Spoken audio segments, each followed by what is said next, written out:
Before we start this week's show, I'd like to remind you that the Brazilian Report is funded by subscriptions and support from loyal readers, as well as subscribing to our website and getting exclusive daily content on Brazil and Latin America. You can also treat our staff to 1 to 5 cups of coffee a month. In return, you get exclusive benefits like special newsletters, behind-the-scenes content, as well as a shout-out here on our podcast.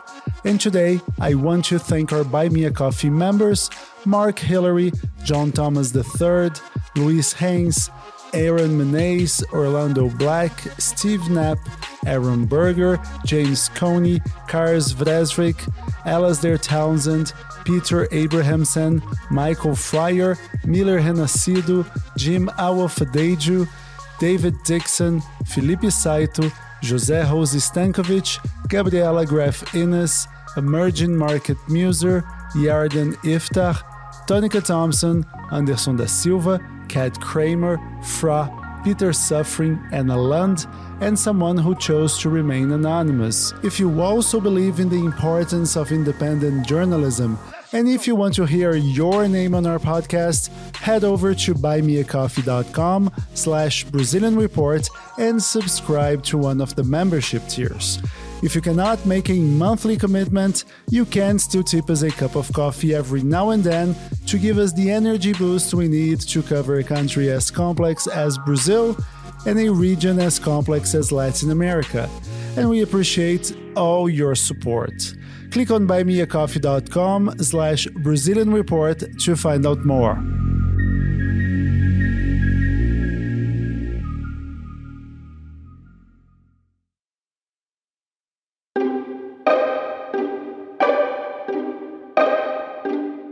Inflation remains high and widespread in Brazil, undermining consumers' purchasing power. The latest unemployment report shows an increase in the joblessness rate. Benchmark interest rates are sky high and will remain so even if cuts begin sooner than expected. And on top of all this, work productivity levels are falling to 2016 levels, though that is not unique to Brazil. The credit market is on red alert as data shows default rates rising. Household debt levels increased again in February, and nearly a third of families have defaulted on their liabilities. All the country's major banks, except government-owned Caixa, have seen their rates of non-performing loans, 90 days or more past due, going up quarter after quarter.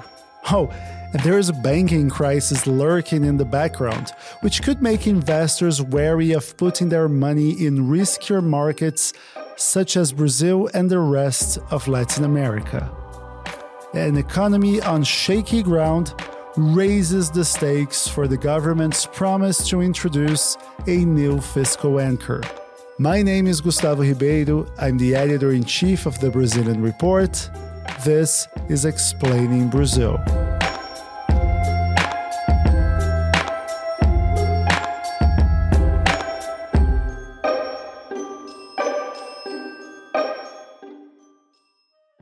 Markets are eagerly waiting the Brazilian government's proposal for a new fiscal anchor, which will replace the current spending cap. That cap has been in place since 2016, but was rendered redundant by the previous administration's attempt to win re-election through excessive spending. The government has kept its cards close to its chest to shield the proposal from criticism before all the details are ironed out. Finance Minister Fernando Haddad on Monday called recent leaks about the issue, quote, inappropriate. But just minutes after Haddad spoke, Vice President Geraldo Alckmin gave the markets a spoiler. He said on Monday that the new anchor should be based on a tripod, combinando curva da dívida, de outro lado superávit, de outro lado o controle do gasto. Consisting of keeping the debt curve under control, ensuring primary surpluses, and controlling public spending. But Alckmin went into no further detail. This week, we welcome back to the show Mário Sergio Lima, a senior Brazil analyst at Medley Global Advisors. Mário, glad to have you on the show again. So, what did you make of Geraldo Alckmin's words? Anything different than we were already expecting to hear? Hi, Gustavo. Thanks for having me here again. Well, basically, I think he, as general guidelines, it wasn't a surprise. I mean, it is what the market's expecting, and it is what generally is expected of a fiscal framework, which is basically the attempt by the government to put fiscal accounts into somewhat of a sustainable trend to allow for public debt to not overshoot, but in the most positive way, to actually start getting to a lower level than we have right now. Because I mean, the level that we have right now, it's huge for a country that's still a developing country. So Brazil needs to tackle this situation. But as you may know, it's not an easy task. It's never an easy task for a government in Brazil to curb spending, especially a left-wing government, which has more proactive, if you may, approach to social spending, especially social spending, but also public investments. It has somewhat of a stronger belief of the importance of public investments to boost economy. So it's never an easy task, but it's something that not only markets are expecting, but it's something that Brazil needs in order to get itself in a sustainable path for its economy, and also allow the central bank to finally start easing the monetary policy. Finance Minister Fernando Haddad has taken a heavy dose of friendly fire, right? I mean, members of the administration and Workers' Party bigwigs have consistently defended the use of public banks and state-controlled companies to induce growth. And I mean, I remember criticizing the Workers' Party for not really standing up as an effective opposition to Jair Bolsonaro. Well, it seems the party is catching up, but only doing so against its own camp. And at the same time, Lula himself is saying that books on economic theory are outdated, which does not necessarily inspire confidence from investors. What do you make of all this? Is the Workers' Party going rogue? Are they doing this on Lula's behalf? Or it's like the right hand doesn't know what the left hand is doing? Well, yes, I think that it's a little bit of every one of those alternatives. For starters, I believe that the Workers' Party, it was they won the election by the tightest of the margins. So there's a concern amid those ranks that the window that they have to make any sort of move that would be unpopular, and like I said, curbing public spending is even more unpopular in that demographic that was responsible for their victory. So any movement that would make them lose this kind of support could make them vulnerable. And if Dilma Rousseff's government is a template of anything, there are people within the party that consider that Dilma won the 2014 election, promising a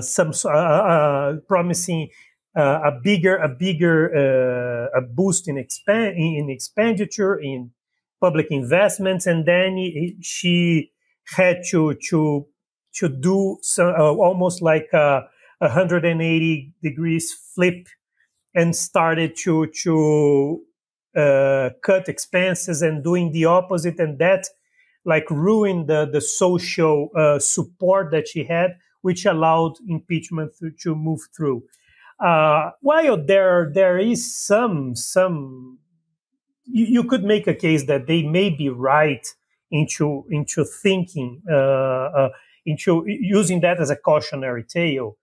At the same time, what happened there, it's not the same now, and it's not going to be fully replicated if they actually propose something that is sustainable and it's good for fiscal policy.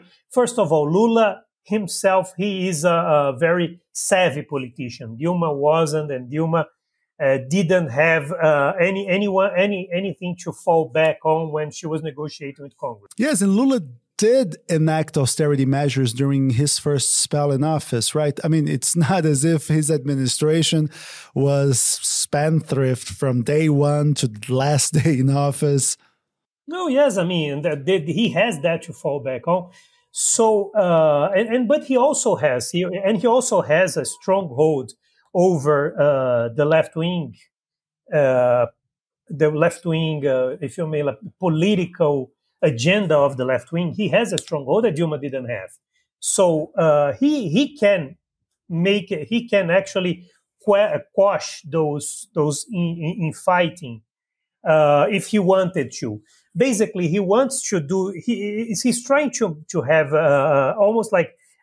he wants to have the cake and eat it, which is a very tough ask if you think about it. He needs to be fiscally responsible, not because he owes anything to the markets, but that's what the investors need to see in order to put money in Brazil.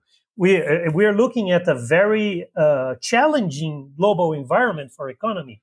We may have somewhat of a liquidity tightening moving forward. We may be on the verge of a global recession if there's this banking crisis that we are seeing in the US and we started seeing with the Credit Suisse in Europe. So we may be looking into a very difficult environment for emerging markets and for Brazil. So if Brazil doesn't have his fiscal accounts in order, if Brazil doesn't have, if Brazil doesn't do its homework, we may see investors fleeing from Brazil, which is now the dire scenario for any expectation of economy expansion in Brazil. So they need to take some of those steps. So while he may be like blinking to the left-wing supporters, I think they are wasting the opportunity to actually present this as an important measure that they're taking to actually assure the social spending that they defend and that Brazil actually needs. So they are not really making a united rhetoric in how those things are important to assure the fiscal sustainability is important to assure the social spending. They're not one against the other. So they're wasting precious time now, which makes you wonder what's happening in the government itself. They really need to, at least, especially within the PT, they need to have one idea that's the government's idea, and that's their push. Even if they have all these fights inside the party, this shouldn't be brought to the outside. So in my view, there is a mistake. They just cannot have the bonus of a good fiscal framework that's going to attract investment, while at the same time not getting any sort of backlash from doing austerity measures. You cannot have the cake and eat it. Now, Mario, what is fascinating to me in all this is that in November and December of last year, markets seemed to despise Fernando Haddad. And I remember stocks plummeting when he was announced as finance minister on December the 12th. But nearly 3 months into the new government, Brazilian investors' major concern is no longer the finance minister, but those who are actually trying to undermine his actions. How has he become this sort of unlikely ally for investors?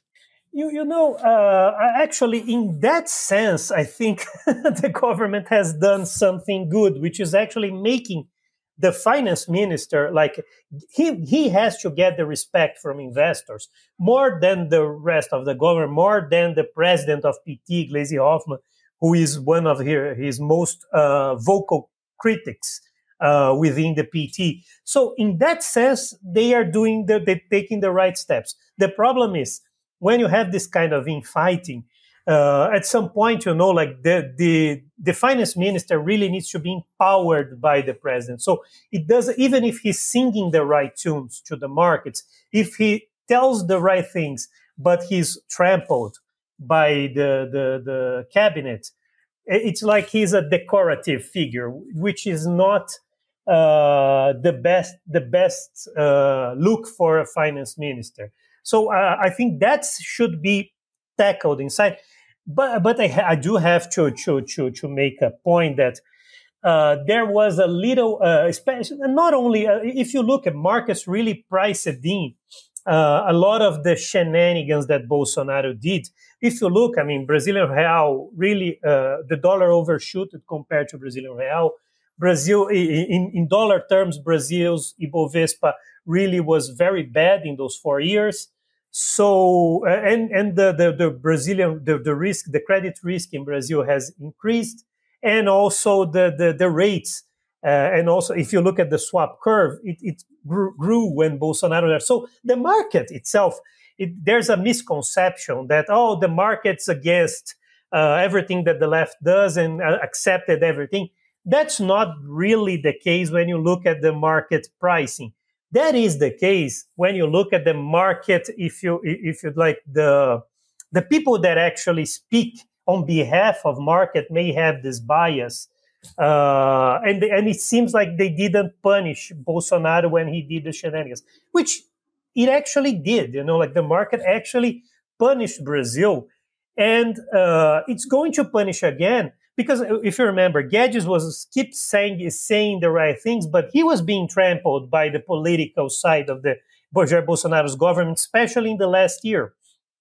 So if Haddad is much of the same, and with the added effect that the left wing traditionally does not believe in curbing fiscal spending, so that creates, of course, the worst case scenario, because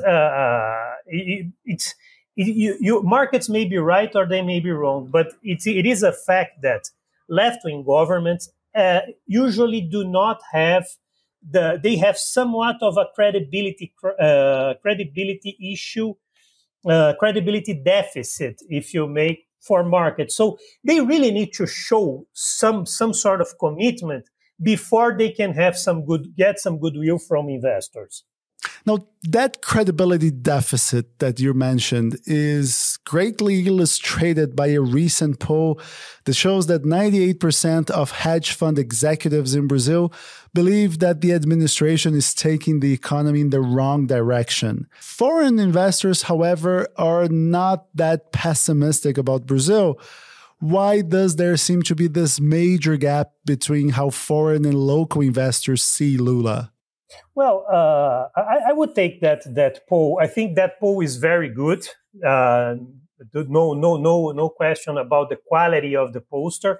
But I would take that result with a grain of salt, in the sense that, first of all, even if they were like 82 fund managers answering the poll, that doesn't comprise of everybody. It may have gotten some selection bias in a sense that people that actually went and responded were people that were more ideologically firm into one side of the spectrum. But also, you should also read that poll as, this is what market. This is like the type of vote of confidence that you can get in the market. That doesn't mean that those people will be against the government all of the way. This is just like they are using this opportunity to actually send a message to the government that when you have a broader pool with everybody in the society, you wouldn't have the same result, because basically in that specific poll, people are actually trying to send a message to government. As you may a way of kind of like pushing the government to other direction. So you have to read that poll with a little grain of salt. But the difference actually stems from the fact that foreign investors actually have a better comparable outlook to other countries, because those fund managers are allocating. Usually, the guys that are looking at Brazil are allocating. They are responsible for emerging markets, or if it's a bigger company, only LATAM. So they have a more comparable type of outlook, and also they have a little bit of a medium term look, medium to longer term look.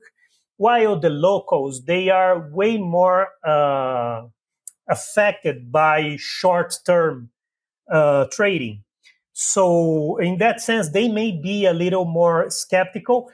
While there is, of course, the ideological bias, it's undeniable that there is an ideological bias, especially among locals, which the foreigners could look and say, hey, Bolsonaro is doing all sorts of crazy stuff and doing all of the wrong things, and like making Brazil almost like a pariah, global pariah, and not taking care of Brazil's environment. So in that sense, those guys were actually very down on Bolsonaro, while the locals were less inclined to take those things to actually put those things into perspective when they are making investments, because they have a shorter term. Which I'm not saying that one is better than the other. It's just a matter of probably the foreigners are way more short term when they look at their own countries when they are allocating. So it's a bias that you just cannot overcome. But when the government's sending all sorts of mixed signals now, they may lose the goodwill from foreigners, and that's a big risk. Now, you talked about local investors trying to send a message through that poll, but it doesn't seem that the government is getting that message. I mean, when commenting on the poll I just mentioned, the Workers' Party actually said, quote, 98% of the financial markets are against the Brazilian people. What are the costs of taking this belligerent stance against the markets?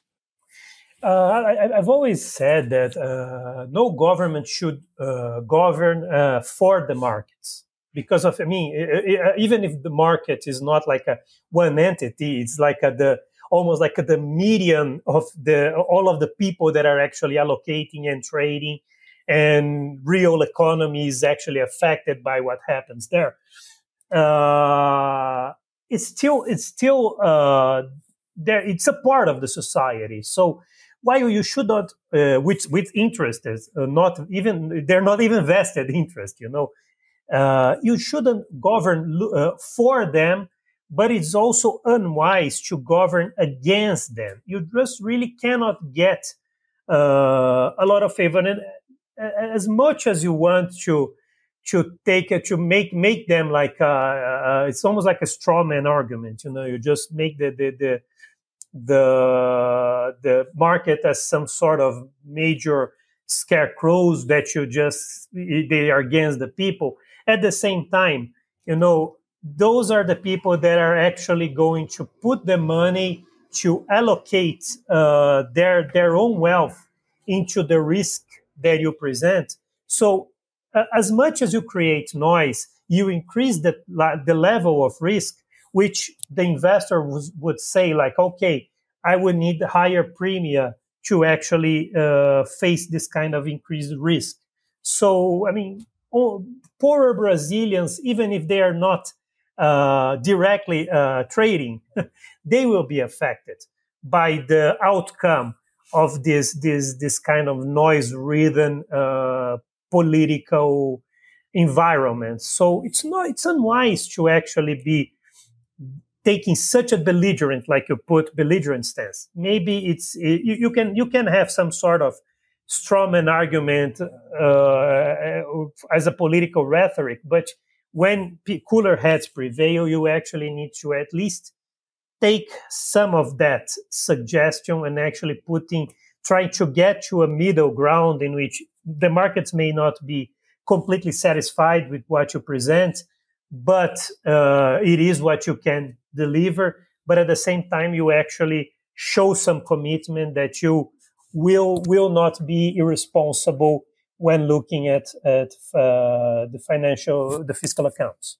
Mario, we have talked a lot about the government, but truth be honest, good or bad, no fiscal anchor will be adopted if it fails to pass in Congress. And you have written for the Brazilian Report that Lula still does not know how strong his coalition really is, right?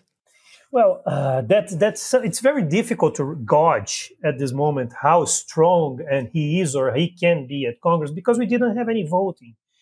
Usually, it's rather the government put up some lesser bills in the Congress to actually gauge the kind of support they can get. So of course, you won't start with that. In a major bill like the fiscal framework or the tax reform, that's not where you're going to start looking at how big, how strong can you be. Seems to me like there's some part within the government, especially people within PT, that believe that, okay, like the fiscal anchor, you just send a fiscal anchor, we can oppose a lot of this, but like even the opposition will vote for it because the opposition would be in favor of austerity anyway, so they will vote for it, and then we cannot be like the bad guys here when we need to approve this. I mean, I think that's a very risky calculation.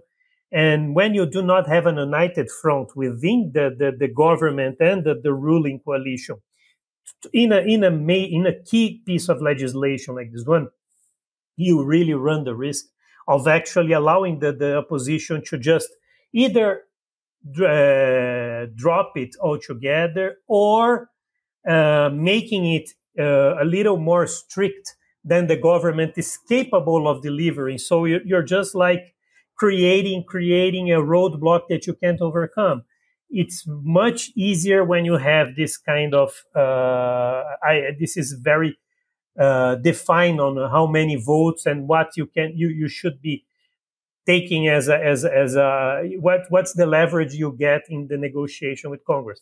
So they really need to have this kind of ruling coalition, broader ruling coalition, if you may, well established and well oiled up when we have those major votes. And for now, we are seeing a lot of headbutting, a lot of clashes, and nothing that you can be fully assured that they will form the number of votes that they need to pass this legislation. So it's not an easy moment for the government. It gets even more complicated because there is infighting between the head of Senate and the lower house speaker, which, I mean, it's terrible. It's something that the government really doesn't have much to. If they empower one side against the other, they will lose the goodwill in one of those two houses. So it's not an easy fix for the government, but at the same time, they are not taking the right steps into making amends. They are partially to blame. Now, Senate President Rodrigo Pacheco does seem to be more willing to play ball with the government, just like he did with the Jair Bolsonaro administration.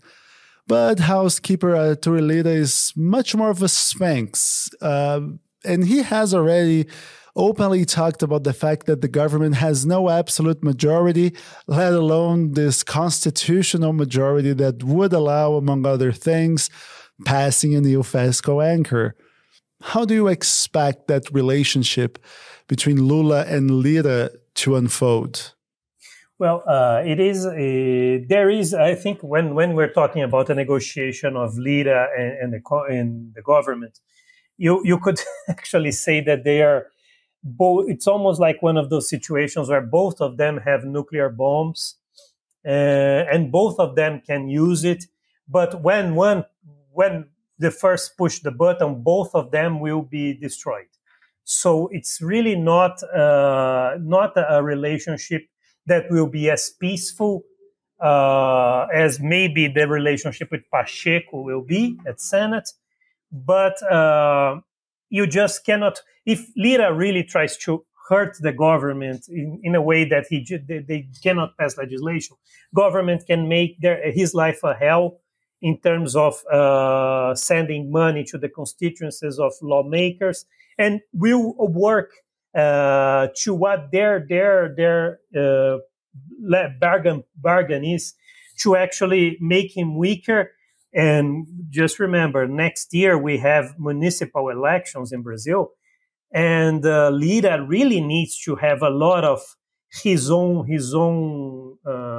allies winning those elections. So if he takes a hit, he can also he gets so weaker, then we may see him getting completely destroyed. If you remember, Rodrigo Maia seemed like he was the all powerful when he was the lower house speaker, and basically the guy wasn't even a candidate in the last election. So you can really like burn your political capital very fast if you go head on against a government which may be more popular than it is right now. I mean, and to your point, political capital in Brasilia does not mean political capital outside of Brasilia, right? It's funny, it usually doesn't, like very good congressmen, like guys that are very powerful in Brasilia, are they find it very hard to get votes. If there's one example, Romero Jucá, he was the government leader in every government at Senate because he was a guy that actually knew how to negotiate legislation and the support with the government and with lawmakers. And he has failed twice to be elected in his state. So it's not it usually does not translate well. I mean, the all-powerful leader, if you remember, he lost the election for his supporter lost the election for governor in Alagoas. So there's so much power you can have being in that position. It is important for both of them to strike some sort of a deal, but it's not going to be easy, and people are going to take to use their leverage as much as they can to actually get more from the other side. But I do believe that the government will aim to strike a deal because even if it's not going to be possible to get the necessary votes to impeach a president, I mean, this is a guy, the lower house speaker is a guy that can start a impeachment procedure, which like hijacks the legislative agenda to the point that it's a crisis in the making. And this is not something that the government would be willing to face. You mentioned a lot of head bumping within the government. Just a few expected problems with winning the election with the promise of a big tent, or is there something more worrisome in terms of political coordination? I mean, does this give us a negative beacon of the relationship between the branches of government? That's the worst part, because if you look at the headbutting within the government, it's not like, like PT people are butting heads with Simone Tebet or Renan Filho or the guys from the União Brasil party or the PSD party. No, most of the infighting comes from within the PT.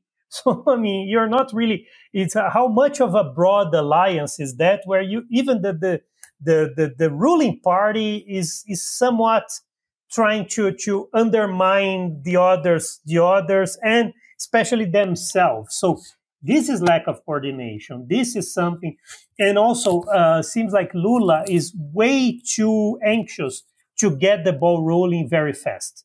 And every time that if you go into a negotiation, I mean, any negotiation, political, or if you're just buying a car, if you're the one that has little time to actually close a deal, the other guy has the most of the leverage. So it's not, I wouldn't say that this is something that can't be corrected. Probably they will need some losses at Congress to actually get this oiled up.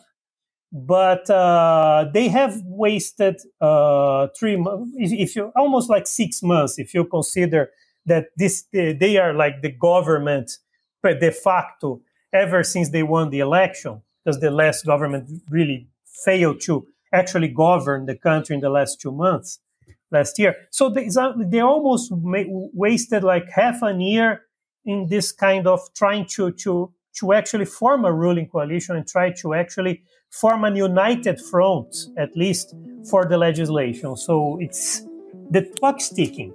You don't have a lot of time to be wasting. Mario, thank you very much. Always great to have you on the show. Thank you, Gustavo. Mario Sergio Lima is a senior Brazil analyst at Medley Global Advisors, and he's also a columnist at the Brazilian Report. You can read his analysis at Brazilian.report. And if you like explaining Brazil, please give us a 5-star rating wherever you get your podcasts. It takes only a second and it will help us reach a wider audience. Or better yet, sign up for the Brazilian Report, the journalistic engine behind this podcast. We have a subscription-based business model, and your memberships fuel our journalism and keep us going and growing. Thanks to our subscribers, we have been able to cover Brazil and Latin America extensively, and for our work, we have won or been shortlisted for multiple international journalism awards. In order to keep doing that work, we really need your support. Go to Brazilian.report/subscribe. I'm Gustavo Ribeiro. Thanks for listening. Explaining Brazil will be back next week.